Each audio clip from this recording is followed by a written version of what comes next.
was there a reduced to writing but never ratified settlement in March of 2022? There indeed was. And I have had the chance to speak with several very, very senior people that were involved in this.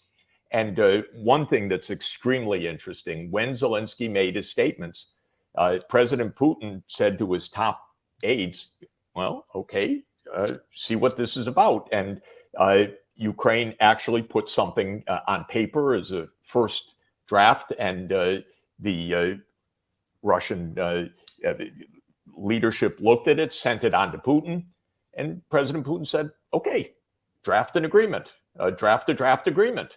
They were actually negotiating, and they were negotiating in Ankara under a very skilled diplomatic corps of Turkey. Is this the negotiation with the then Prime Minister of Israel as well as diplomats from Turkey?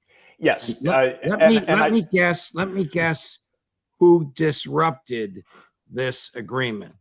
The U.S. State Department. Naftali Bennett is hilarious, by the way, because you don't see prime ministers talking this way. He gave a 5-hour interview where he explained his life. He told us lots of fascinating things.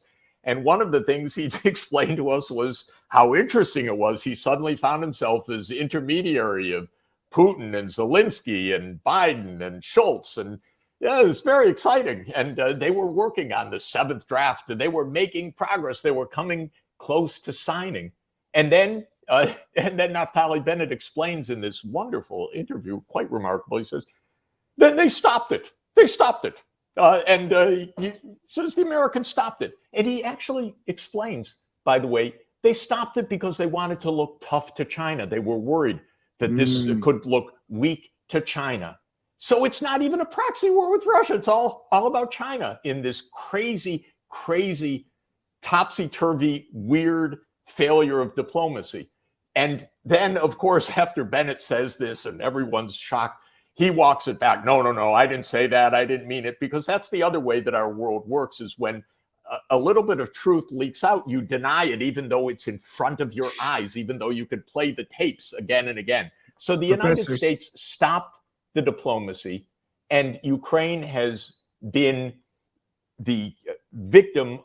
And I would say, of course, its leadership doesn't represent the interests of the Ukrainian people, in my view, at all, because this has been a bloodbath, a predictable bloodbath